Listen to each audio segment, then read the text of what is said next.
Hola a todos, soy Roger Icaza, soy ilustrador, soy músico y tuve la gran alegría de trabajar en esta nueva edición de Quito Express de Ludwig Bembelmans, esta edición que la realizamos junto a El Fakir y de ida y vuelta. Y bueno, mi tarea estuvo más enfocada en la parte gráfica, en poder pensar en la diagramación del libro, en el diseño, en pensar en los colores y la cromática que podía acompañar a las imágenes de Bemmelmans. Estas ilustraciones que pueden parecer simples, pero más bien son muy fuertes, muy expresivas. Ese trazo que él tiene tan libre y tan suelto que yo admiro mucho, pues justamente no se puede hacer tan fácilmente. Hay que tener un dominio del dibujo, que él lo tenía. Así que bueno, pensar justamente en eso, en esos elementos que puedan conectar muy bien con sus ilustraciones, con el texto que él creó para esta bellísima historia, pues fue un poco mi tarea. Además, un reto inmenso que tuvimos entre todos. Bueno, tuvimos que realizar muchísimas conversaciones, reuniones, pensar en todos los detalles, afinar cada parte, para lograr así justamente tener esta edición de la cual nos sentimos muy orgullosos y que, bueno, esperamos les guste, tanto como a nosotros nos gustó el prepararla. Así que eso, espero se encuentren muy bien, cuídense mucho en estos días que estamos viviendo, confiemos en que podamos salir muy pronto de esto, unidos y fuertes. Eso nada más, les mando un fuerte abrazo. Chao. Ludwig Bebelmans nació al norte de Italia en un tiempo en que esa parte del mundo formaba parte del Imperio Austrohúngaro. Fue parte de una familia de hoteleros y cuando era un adolescente fue a trabajar con un tío de él a su hotel y no le gustaba mucho la autoridad y tuvo varios problemas con algunas de las personas que trabajaban en ese hotel y decidió migrar a Nueva York en 1914. Cuando llegó a la ciudad de Nueva York había iniciado ya la Primera Guerra Mundial y trabajó en un hospital psiquiátrico. Luego de eso trabajó en varios hoteles de la ciudad de Nueva York, en algunos restaurantes. Y le iba bastante bien, pero en ese tiempo ya había comenzado a ilustrar y descubrió que esa era la pasión de su vida y que necesitaba dedicarle más tiempo. Y tuvo la muy mala fortuna de renunciar a sus trabajos en 1929, cuando comenzó la Gran Depresión. Esa fue una época de mucha pobreza en el mundo y consiguió pocos trabajos, tenía un departamento muy pequeño y para alegrar sus días y con toda la inventiva que le caracteriza desde siempre, comenzó a pintar en las paredes, hizo ilustraciones del campo de su infancia y un día invitó a una amiga a cenar a su casa y esta amiga trajo a otra amiga que resultó ser la directora de una editorial infantil. Y cuando miró las paredes y se maravilló ante lo que estaba viendo, le invitó a Ludwig Bebelmans a hacer un libro. Y ese fue su primer libro. A partir de esa época comenzó a crear libros no solo para niños, sino también para adultos. Pero aparte de ser un ilustrador, de escribir, era un gran pata caliente. Le encantaba viajar.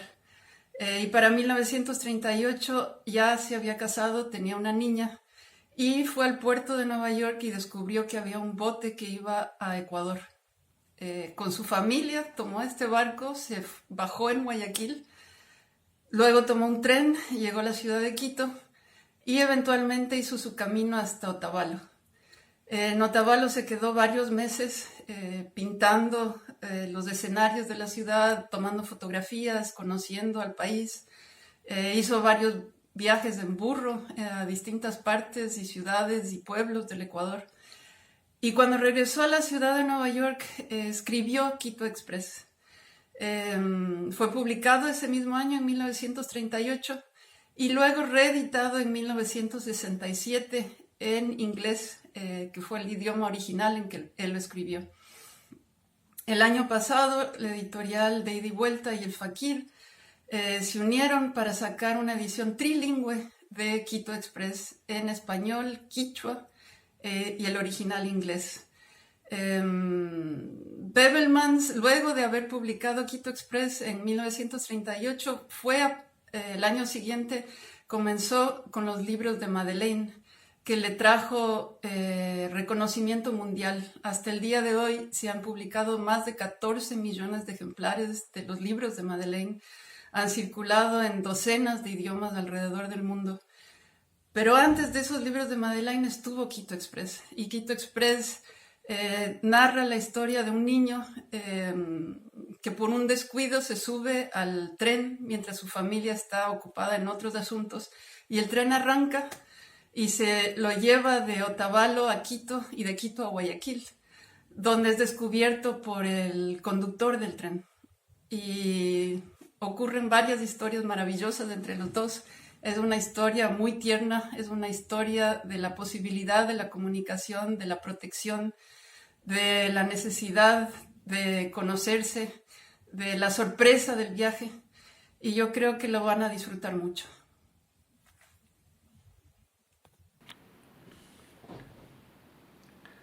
Si el mundo fuese un limón y uno decidiera atar una piola alrededor de su centro, esa piola sería lo que se llama la línea ecuatorial.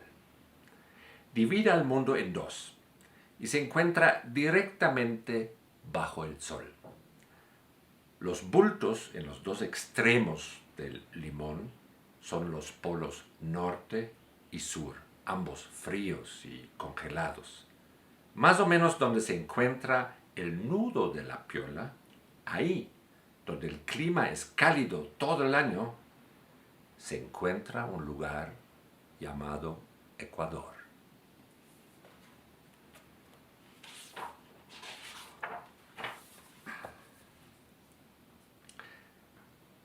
Ecuador es tierra de altura y llanura, de montaña y selva. Entre las alturas y las bajuras, en el sub y baja de los empinados Andes, un pequeño tren rojo con motores fuertes transporta gentes, correo y carga. Cuando amanece en Ecuador, a las 6 en punto, todos los días del año, el sol brilla sobre un valle hermoso, sobre una pequeña casa de adobe y sobre un niñito llamado Pedro.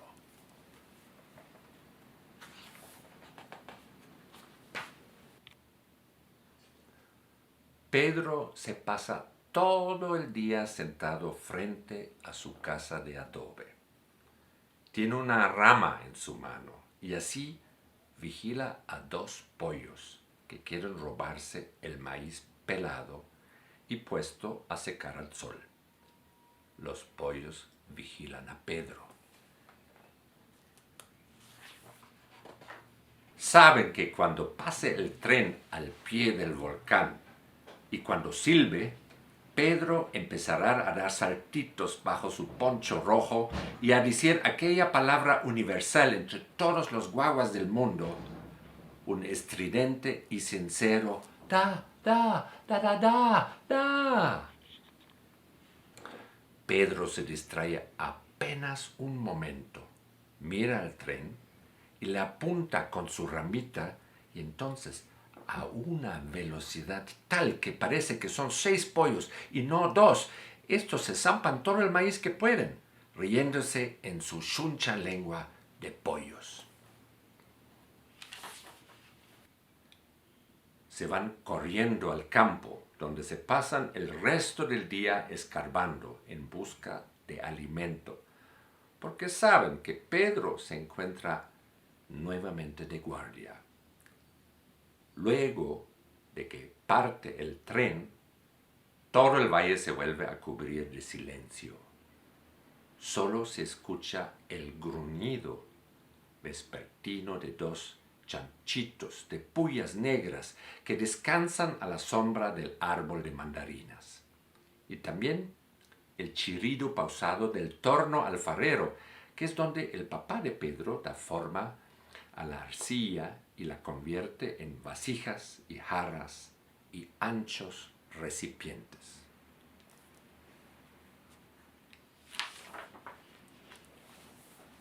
Cuando la cerámica ya tiene forma, el papá de Pedro la pone al sol para el secado.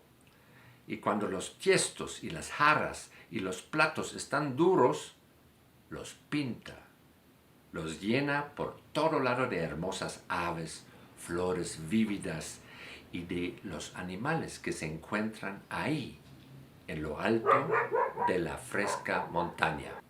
Los días lunes, bien temprano, se trae al burro de su pastizal y se lo carga con las vasijas más grandes. La mamá de Pedro porta las piezas más bellas y delicadas. La hermana mayor de Pedro, Carmela, carga a Pedro y sobre su cabeza lleva una bandeja pequeña con mandarinas. Ya en el mercado de Otavalo se descarga al burro. Se le da agua y un atado de tréboles.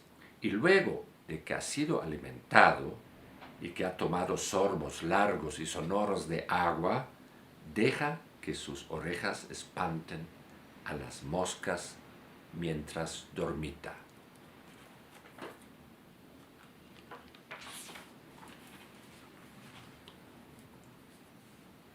Y entonces suena el silbido del tren. Carmela amarca a su hermanito y se dirige a la estación del ferrocarril.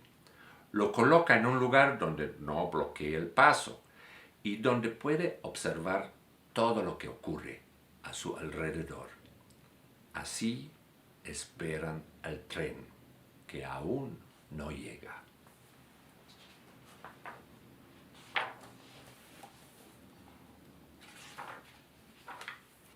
Pero pronto aparece. Pedro empieza a dar saltitos bajo su poncho rojo y dice da, da, da, da, da. Y mientras el acetador aceita las bielas y las juntas de la locomotora y el maquinista pone agua al caldero, un pasajero le compra 3 mandarinas a Carmela y entre tanto Pedro, despacito, se aleja de su esquina.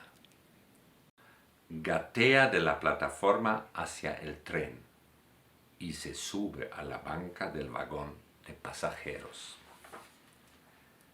Junto a una señora parecida a su mamá que duerme. Justo antes de que el tren parta, otra señora entra y se sienta al otro lado de Pedro.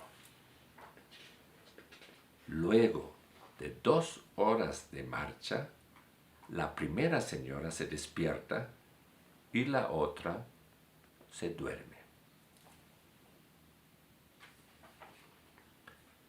2 horas más tarde, ambas duermen. Y entonces, cuando despiertan y cada una de ellas piensa que Pedro es hijo de la otra, se dicen para sus adentros: ¿qué clase de mamá es esa con un guagua tan pequeñito? Y ni le da de comer, ni siquiera lo pone en su falda. ¿Y le deja sentarse en esa banca dura? Pedro no dice nada. Y las señoras tampoco, porque se trata de gente de pocas palabras. Y pronto llegan a Quito. Todos menos Pedro salen apurados del tren. El conductor pasa de vagón en vagón. Pero, ¿qué es esto?, dice, y pone ambas manos en su cintura, como si fuese un jarrón, con 2 manijas. Entonces le pregunta a Pedro: ¿cómo te llamas? Y una vez más, ahora lentamente, le vuelve a preguntar: ¿cómo te llamas? Da, da, da, da, da, da, le responde Pedro.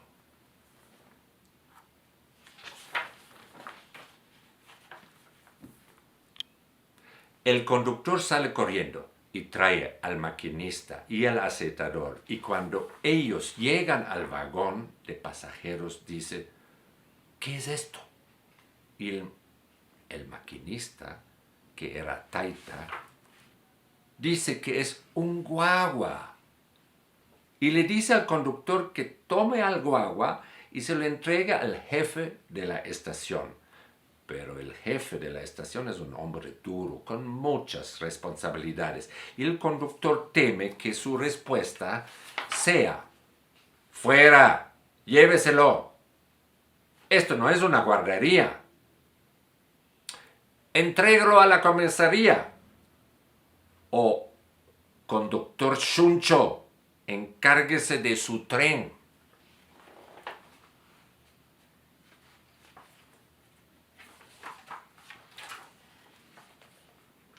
Por lo tanto, con Pedro bajo el brazo, el conductor se aleja del tren y sube una cuesta y baja otra hasta llegar a la Plaza de la Independencia de Quito. Ahí compra una batita en una tienda, una teta en otra y bananos y leche en una tercera.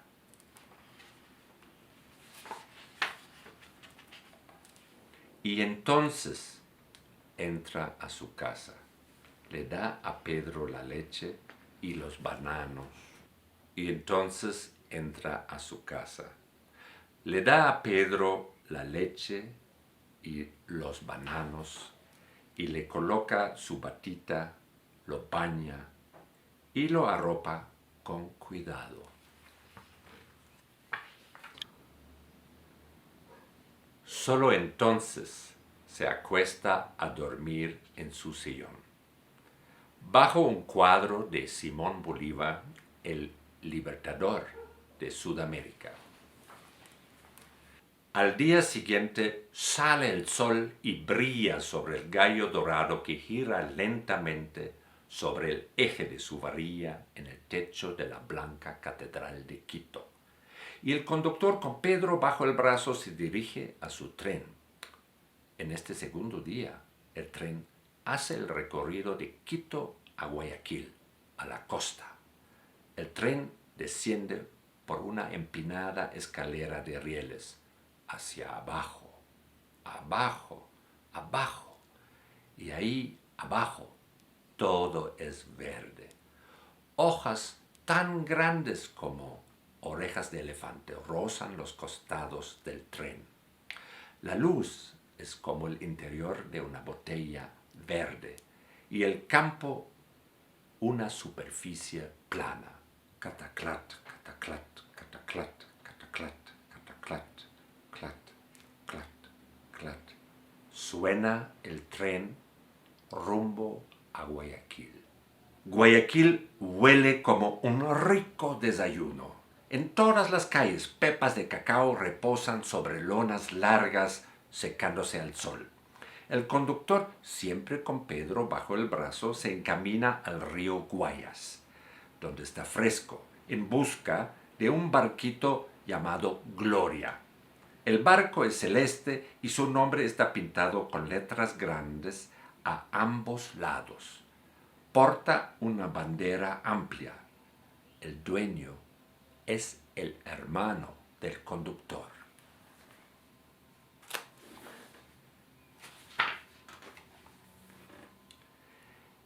El hermano del conductor prende el motor y entonces ve a Pedro y pregunta: ¿qué es esto? Y entonces se pone a conducir el Gloria con su zapato, porque requiere de ambas manos para escuchar el relato del conductor, para juntar sus manos debido a la sorpresa, para sostenerse su cabeza al oír la historia del hallazgo del guagua, para palmear sus rodillas con iras al enterarse de lo que el jefe de la estación de Quito pudo haber dicho, y finalmente para estrujar sus manos en conmiseración y decir: pobrecito.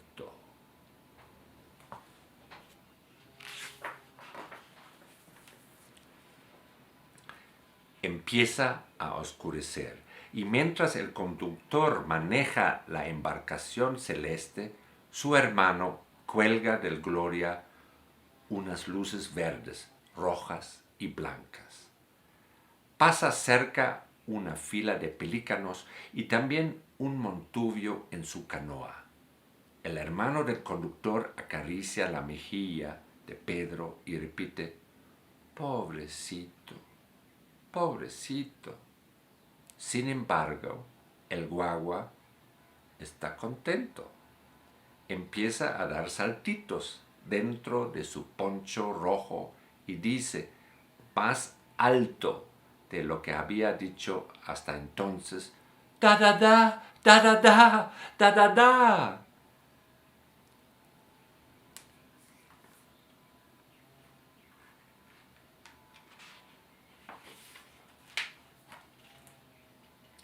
Pedrito señala en dirección de la cubierta blanca y reluciente de un gran barco y señala a las personas que descienden en ropas finas por la escalera del crucero. Un marinero, con la palabra gracia en su camisa, engancha al pequeño Gloria y lo coloca al lado del Santa Lucía. El conductor ayuda a las personas a subir al Gloria y entonces recoge los boletos. Era muy bueno para ese trabajo porque era igual al que realizaba en el tren, solo que ahora lo hacía en el agua. Pedro baja la mirada a su poncho porque todas las personas se aglomeran a su alrededor de tal manera que la parte delantera del Gloria se levanta por fuera del agua. Las señoras dicen: ¡ay! ¿No les parece el bebé más lindo del mundo? ¡Ay, me lo quiero llevar a casa! Es un muñequito. ¡Ay, mira qué bello el bebé! ¿Cómo te llamas? ¿De quién eres? ¿Cuántos años tienes? Pedro mira su poncho y ni siquiera dice da, da, da, da, da, da.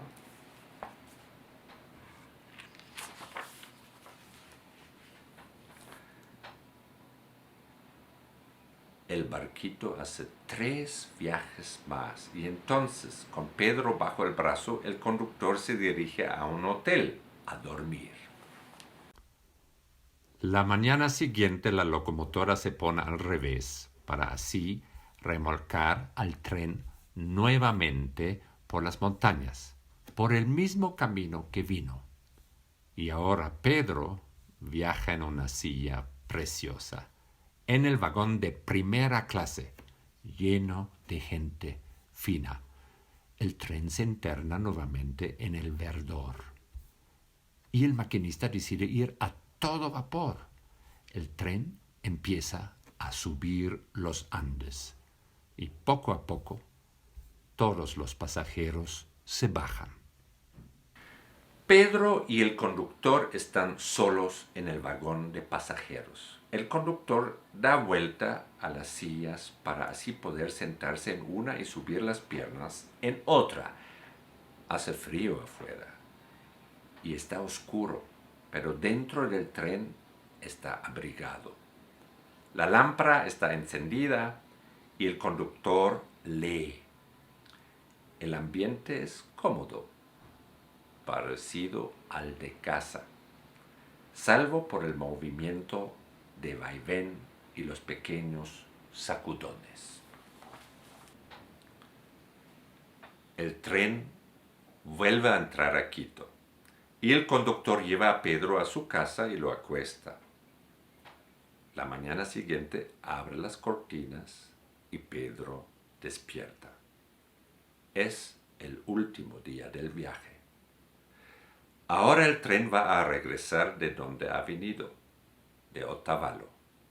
En cada estación, el conductor recorre la plataforma de arriba a abajo, levanta a Pedro y pregunta: ¿de quién es este guagua? Pero nadie dice: eso es Pedro, es mi guagua. Hasta que llegan a Otavalo, el lugar donde todo empezó hace 4 días. Y ahí está Carmela, Las mandarinas ruedan por la plataforma. Ella ni siquiera puede decir, es Pedro. Pedro dice, da, da, da, da, da, da, y da saltos entre los brazos del conductor y se menea como una cuica.